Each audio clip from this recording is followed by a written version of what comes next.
Every moment in life has the potential to be phenomenal. At Amy Boyle Photography, we specialize in capturing those moments, whether it's for your business, a milestone event, or a personal portrait. As the host of the Speaking of Phenomenal podcast, I know the power of storytelling, and I bring that same passion to my photography. Let's create images that celebrate who you are and what you stand for. Visit amyboylephotography.com to schedule your session today. Welcome to the Speaking of Phenomenal podcast, Jeanne. I'm so glad you're here. I am excited to be here, and I'm glad that you think I'm phenomenal. Yes, and speaking of that, I'd love it if you introduce the phenomenal you to our audience. Oh boy. Okay. How to narrow it down into the most phenomenal pieces. So I am a former media, well, I guess I still am a current media personality. It's just not my main jam anymore. I'm a writer, an author. I'm an author, a speaker, and a consultant. And I have written a book called Fearless Authenticity that is about my belief and what I have discovered through my career and from talking to fantastically authentic people is that our biggest successes and satisfaction in life come when we are our most and real selves. And so I've written a book about it. I have a system that I use to train corporate and individual people on how to access that, because I think as we get older, as we grow up, the world tells us that who we are needs to be something else.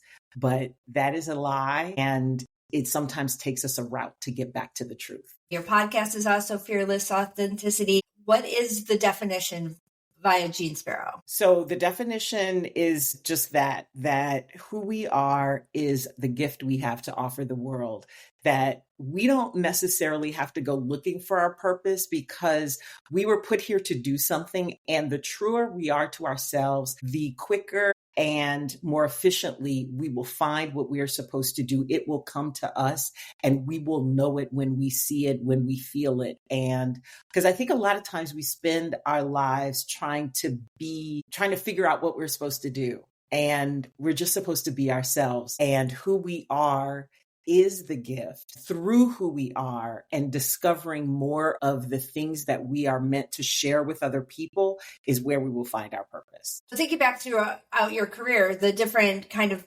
major lessons that you learned about how to find your authentic voice and how that matters to us. So for me, even though I think I've always known that my voice mattered because of what I've done for a living, I don't think I realized what that actually meant. And I know that sounds crazy because I spent 30 years in broadcast before I wrote this book. But even the reason why I wrote the book is kind of how I got to where we can all get something from it. Because I met a woman after my last show got canceled, and I had intended to have this media training business, speaking training, that kind of thing. And I was explaining to her what I did and all these other things. And she says, she just stops me and she was like, have you ever thought about writing a book? Because you could put all of this into the book and then speak and teach people kind of this system you have. I think you're thinking too small. And I was just like, yeah, no, And she was just like, I need you to focus, because we all have these things we do that we take for granted. And I ask people 3 questions when I'm doing trainings. And this is whether it's a speaking presentation training, whether it's a leadership training, no matter what it is.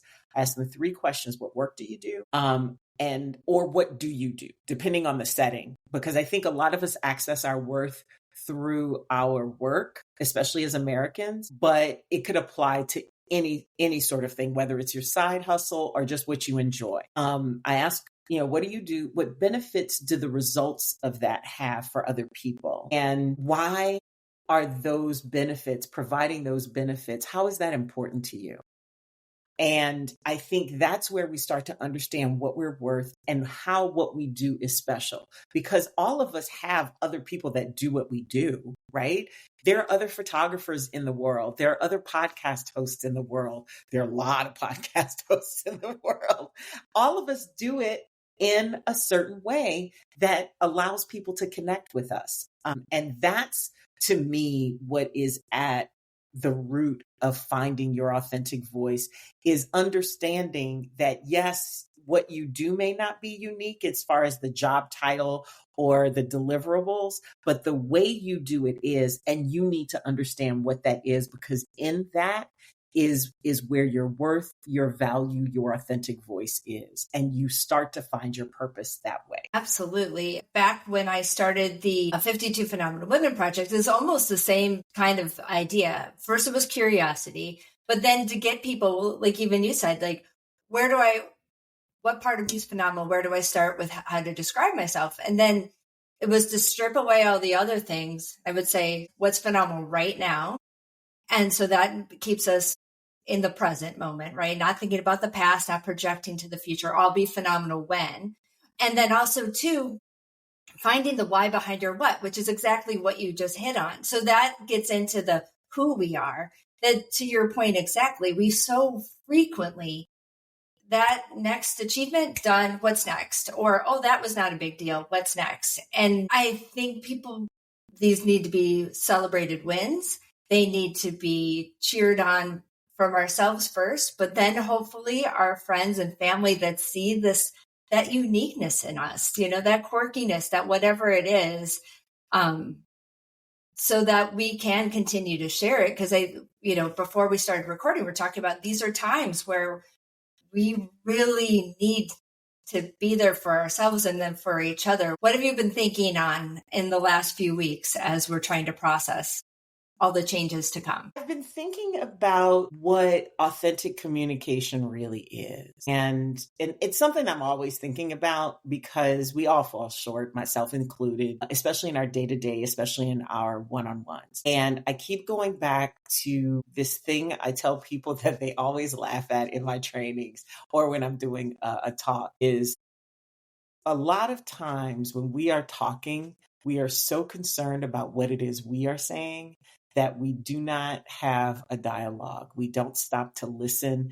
to the other person. It's almost like that moment when you're in an argument where you're just waiting for the other person to shut up so that you could get your lick in, But I think a lot of our conversations are like that. People just waiting for the other person to shut up or take a pause so they can interject something in the middle of it instead of actually listening to what's being said, listening to what's not being said, because I think that's actually the clue and the cue to what is happening right now. Nobody's listening to what's not being said, or very few people are.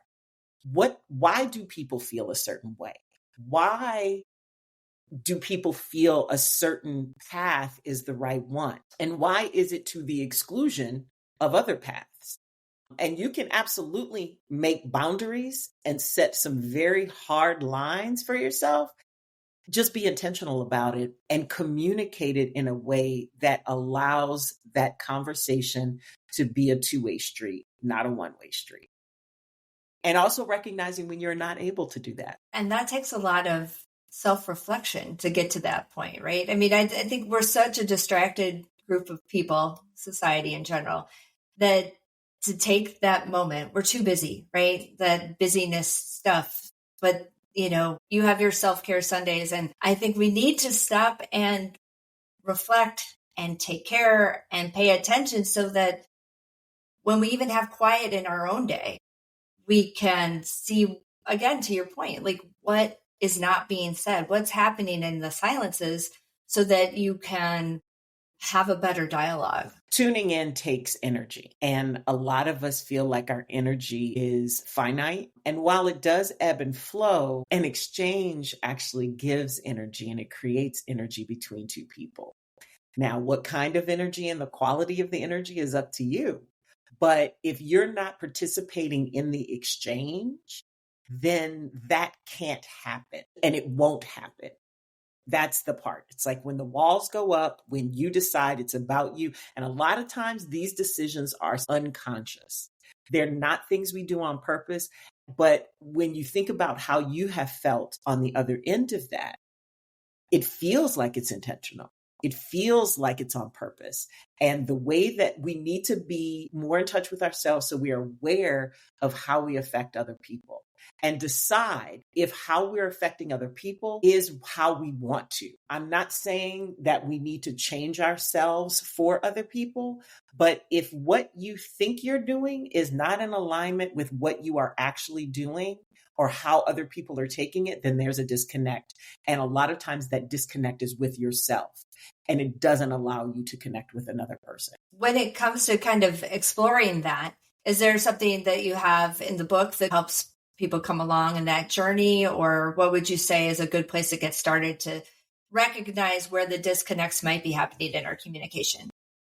So it really, I do emphasize a lot of intentionality, and I talk about it. There are a lot of different ways to talk about it that I talk about in the book. And one of the ways I have this system I call live it, tell it, sell it, where live it is about you. Because I believe there are these three elements are really important in how we connect with other people, whether that's for leadership, sales, just everyday life.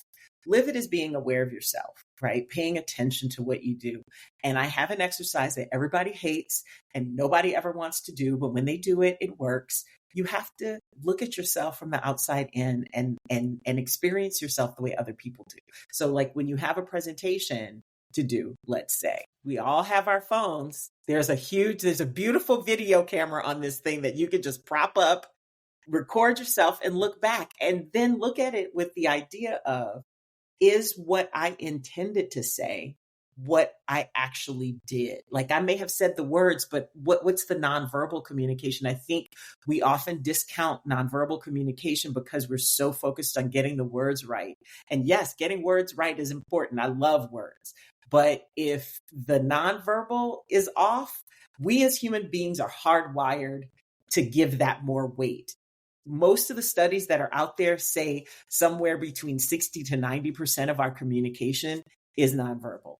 So the words, it's literally like, for anybody who's of this age, like Peanuts, Charlie Brown, womp, womp, womp, womp, womp. You are not hearing somebody. You ever had a conversation where you don't think somebody's heard your words? It's something about your energy, something about your nonverbal communication that they're picking up on that they've completely tuned out. And you've done that to other people. So the live it is about you. Tell it is about the story. Realize that we're always telling stories to people. What is in those stories, right? And then the last piece, the sell it piece, is realizing that we are always in service to somebody else. That's part of the dialogue, is understanding what other people need, what other people are looking for. One of my colleagues at Northwestern calls this listening generously. And she's in health communication, where I think this is of the utmost importance because people don't talk about the things that are going on with their health, especially if there's some kind of shame or embarrassment around it. So you have to listen to what's not being said. Listen generously.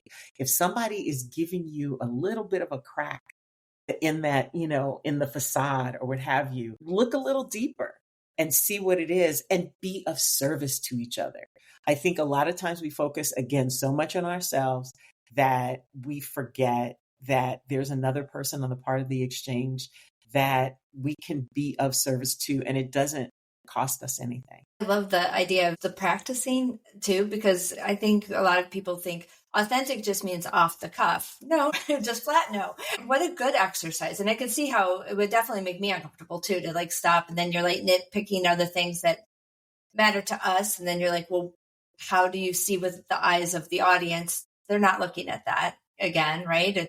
It's maybe how you stand or which way your hands or whatever the thing is, right? At the end of the day, it is a give and take, right? They are what you're doing. Let's say it's on stage or in a Zoom call is what they're receiving. And if it's just like boring mouths going, even we get lost in what we're saying at that point. It becomes wah, wah, wah, wah. 100%, 100%. If you ever say a word too many times, you're like, the word doesn't even sound right. And you look at it, it's like, how are we even spelling this? This doesn't look right because it's lost its meaning. And a couple of things about what you said. Most people, when they look back at themselves, focus completely on the wrong things.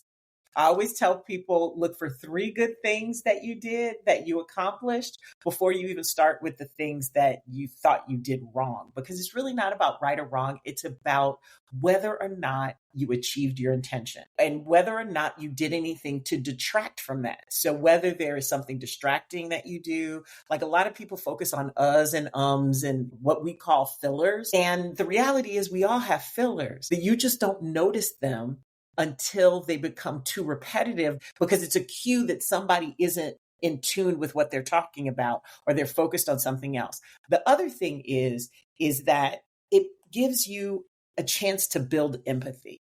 Like, I think there's a lot of empathy missing in the world. And I think a lot of my work, even though it is not intentionally meant to increase empathy, putting yourself in somebody else's shoes immediately gives you a different perspective, and it changes your perspective and it shifts it. It's just like when you're doing this with your eyes, you look at something this way with both of your eyes, it's going to look one way. But the minute you close one eye, things start to move, right? Because our vision is done with both of these. But seeing just that, how that perspective can shift even when you're in the same plane. Imagine what happens then if you go over here and then you look at it from this perspective. You're going to see something different. And just doing that and making that a habit will make you more empathetic in life and keep you from getting a little too focused on yourself and what your goals are. There's nothing wrong with that, but none of us do anything alone. And I think that what's embedded in my practice is the idea of how we collaborate. And what's a road to collaborating on a very like nano micro level. I think when we do listen more graciously and intentionally to give back, like there's so many ways we can help each other. And not in that, I was talking to somebody at an event this weekend, and not in a networking event, kind of, how can you help me? Because you're really paying attention. The gift I have can help you. And then the playing field changes and we're all getting something back. But again, these are things that it's going to take effort for people to start to realize that it's okay. You can share that and you're not giving away your trade secrets. You're just making the whole thing better. Any thoughts on how to perpetuate that? We'll be back after a quick break. Hey there, Phenomenal listeners. It's Amy Boyle. If you're loving the stories and insights on the Speaking of Phenomenal podcast, please rate and review us on Apple Podcasts or Good Pods. Your 5-star reviews help us reach even more people and keep bringing you great content. Thank you so much for your support and being a part of our phenomenal community. Now back to the show.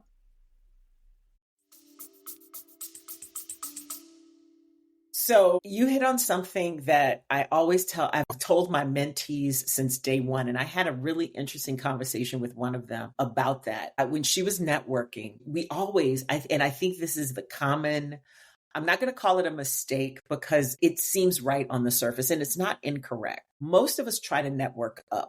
We always try to network to the people who are above us. Nothing wrong with that because there is something to learn there. A lot of times, though, what we're doing it for really is extractive. What can we get? That person is someplace I want to be. I need something from them. Maybe they can give me a job, which is true. But the only way that you actually get that job is if you have something to offer them. And I said this to a mentee one time. I said, stop networking, just networking up. Network across also, because the same people who are coming up with you need you as much as the people who are above you. And those people, including yourself, will be the next leaders. So eventually, when you get to a certain point, you're also going to be networking down. And I hate to use those words because it sounds so hierarchical, but that's how our society is set up.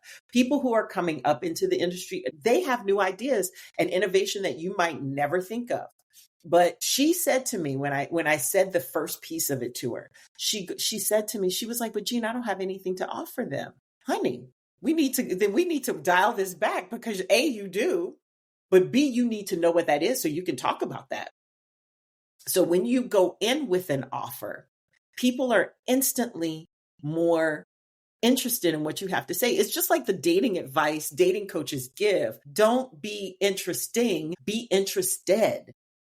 right? Everybody wants to be drawn in by something. And if somebody is interested in you, interested in how they can help you, has something to offer, now there's a possibility of exchange that costs nobody anything.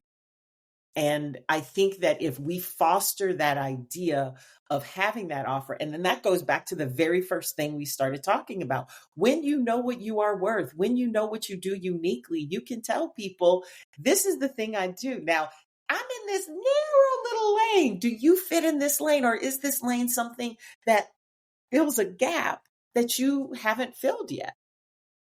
All of a sudden, the tenor of the conversation changes. And even if they don't need that one thing for you, they damn sure are going to remember who you are. And that's something that is, once that becomes rote in your own brain, when you see it happen again and you're like, oh, I tried it once, and you're learning how to do it. And then all of a sudden it just flows because you own it. It's game changer. It's a total game changer. Look at the people who have the richest networks. Look at them and look at how they relate. Like if you are part of one of those networks, and all of us have that person in our lives who is like a super connector. I have several. And when you look at who they are and how they operate, this is how they operate. They know how to activate certain things, like look at people who are fundraisers. Look at them. Look at how they operate, because they are constantly asking people for things. But look at how the exchanges happen. Right? Look at what the relationships are. Look at how they bond with other people over those things. Those folks are the most connected often because they have something to offer. It's not just about what they're doing. It's also about the relationship and about the exchange, and realizing that we can exchange things without being transactional. Right? Without expectations of I'm doing this to get that. Energetically, that's a little off. No judgment, Definitely. but you're going to get like what you put in is what you get out. Like anybody who does programming knows that. If the program is off in a system and software, then the output's going to be off. Right? We make things so freaking complicated when they don't have to be. That's human nature. I'm an overthinker. I'm only saying what I know and what I've been through. What you put in is what you get out. So what's the quality of what you are putting in? I think a lot of us need to just think about that in advance and just kind of nurture ourselves and nurture the conversations, and then take the breaks when we need it. Because sometimes this forced march of deadlines, timelines, fake or real, they just make things, to your whole point about if it's off, it's off. Like, give it the energy that will produce a more positive outcome. It's a big difference knowing when to pull back too. Because I think we just go, we'll just plow through. And I'm like, maybe not. And some of it. And especially when other people are concerned. Plowing through relationships, no matter what they are, professional, personal, whatever, they're all relationships. And I think we often have a lot of demarcations about what those relationships should look like and how they should do and how we plow through. And those things just don't work. And also understanding and accepting timing and knowing when. Like, that's the thing. I've had people ask me about my timing with things, because sometimes, like, I can't tell you how many jobs I've left before things went completely down the toilet. And they're like, how do you know? I was like, I don't. It looks like I do because I'm gone before everything falls apart. But something was off for me before that, or I had done what I came to do and it was time to move on. But I think when you are tuned in to what you need and you're not getting it, you're not necessarily paying attention to all the gossip or this, or, oh, I need to get out while the getting is good. You're doing it. Because I've also left jobs where people are like, why did you leave all that money on the table? All money ain't good money. And every situation is not the right one. Like, there are golden handcuffs that happen in this world. And my choices are not always everybody else's. But when you stop and think and are observant, and you have those three pieces where you're aware of yourself, you're aware of other people, and you're aware of the tissue that can connect you and how you can activate that, then you're starting to move through the world in a way that feels better for you. That because it's in alignment with who you are. And that's really what I mean when I talk about fearless authenticity. And the reason why I call it fearless is because it's scary to do that. Because sometimes your spirit will be telling you it's time to move on and you're not ready to take that leap. You want that comfort. And sometimes life just isn't comfortable. Without a doubt on that one. And it leads up to where I definitely want to spend a little bit more time, because you just hit on a lot of it. End of year, a lot of people are thinking about resolutions and maybe navigating change, a goal to be more authentic, to be more fearless. What advice, either personally or from the book, do you have to get those, whether it's a list or whatever, to get the new year, the new you, out of your head and into action? So a lot of the elements that I just talked about, and yes, this is all in the book. And listen, I have struggled. I want to say this before I say anything. Anything. I want to preface this by saying resolutions for me don't work. I've given up on them, right? Anybody who they do work for, you are doing it right and you have cracked the code. What I do think, though, is that the same process I use to improve performance, and the same process I use to discover, I call it discovering value, uncovering authenticity, is how I frame that particular exercise, where I talk about what do you do? What benefits does it have? Doing that, it's almost like an audit, a personal audit. When you are looking at your life and looking at what you do, regardless of what it is, whether that is your social connections, whether that is your work, whether that is a passion project, something you are drawn to, taking an audit of how you actually do all those things, right? Are you giving time to the things that feed you? Are you giving time to the people and the relationships that are important to you? Taking stock. And the exercise I talk about with the uncovering authenticity is something I feel like we should be doing on a regular basis anyway, because as we change and grow, what our value is, what our worth is to ourselves and to others, and our work changes as well. So I think this is a good time of year to take stock. Like, what happened this year? What went well? What didn't? What was in alignment for me and what was off?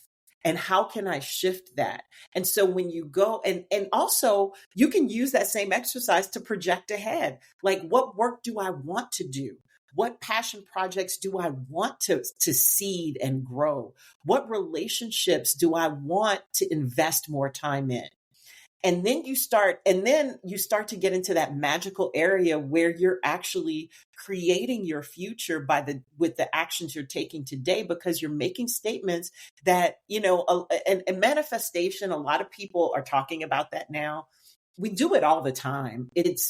We bring things into reality in the way it is. There's nothing really magical about it, other than it's an affirmation to remind us of what we want and how we can be a lever in making that happen. So that's the first piece. And then the second piece is remembering that you need to have a foundation upon which to build. When I talk about the review, I call it record, review, refine. Record yourself doing something, look back at it, and then decide what was out of alignment for what you really intended to do. But starting off with the 3 things you did do right? At least 3 things. When we are trying to improve things, and this is the reason why I think resolutions don't work for many of us. Again, you magical folks that make it happen, baby, give us the formula. But for those of us who resolutions don't work, it's always a critique of ourselves. It is reminding us of where we fall short, and no human being can live in that space for very long. We need positive reinforcement. And I'm not talking about toxic positivity that does not see the places where you do need improvement, but understanding that we are always building. And you said it earlier, what wins are we celebrating? Celebrate the wins in the front to give yourself the courage to be able to do the things that are hard. And we do need to start with those positive things first. And that energy and will just take us. It's this lift. And then you forget that that was even said, because again, we don't hold on to that for very long inherently, but there's just enough. And that wind prevails and takes you into the next thing, that's fantastic. Kind of going back to the very beginning. Now, we've talked about what's phenomenal about you, but what is phenomenal to you? Ooh, well, clearly authenticity. When I can feel somebody is living and moving in the way that they feel the most comfortable. I love, and now that I'm getting closer to being, I guess I am an older person now, but I love my elders, the ones who have settled into who they are and say what they think and stand on business. Like the kids say standing on business these days, baby, it's the elders that stand on business. And I saw a t-shirt. I did an event in Philly and I went to the African American Museum of Philadelphia and I saw a t-shirt and I bought it. What kind of ancestor will you be is what it said on it. And it gives me the chills every time I say it, because that is what I find phenomenal. When people are doing what they love, sharing with the world the gifts that they have, speaking truth as they see it, and also allowing other people to be who they are. That is what I find phenomenal. In the little ways, in the big ways, all of us aren't meant to do huge things. But when I see people living in joy, and you can feel it on them, when you meet people who are joyful, that is what authenticity looks like. That gives me goosebumps too, literally from my toes to the top of my head. And what an exercise to think of. What kind of ancestor will you be? That is, with that, how can people learn, if they don't already know you, Jeanne, how can they learn more about you, find your book, listen to your wisdom? I can't wait to potentially have you back on in 2025 and talk further, because this has been fantastic. Thank you so much. I appreciate you, Amy, so much. Thank you for highlighting phenomenal women and thinking that I am one as well. You can find me at fearlessauthenticity.com. My book is on pre-order. It is officially out January 7th.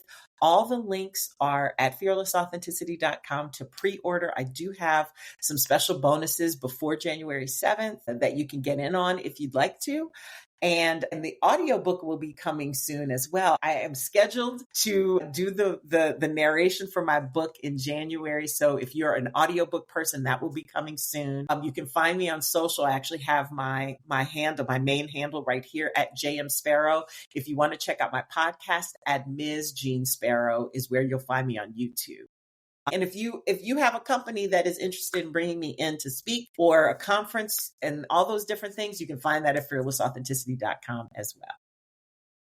Well, as always, everything will be listed in the show notes and you'll be able to link. There'll be a blog post about it afterwards as well. I do hope that whether you are one of those rare birds that can do those resolutions or you just need a daily refresh. Hi, that's me. This is a good place to start for today, tomorrow, the next day, the next year, and so on. So thank you again for being on the show today.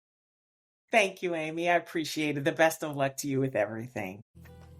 Thank you for joining us on this episode of Speaking of Phenomenal. Be sure to subscribe, rate, review, and even share the podcast, as well as stay tuned for more inspiring conversations. Remember, each and every one of you is capable of extraordinary things. Until next time, take care and remember, you are phenomenal.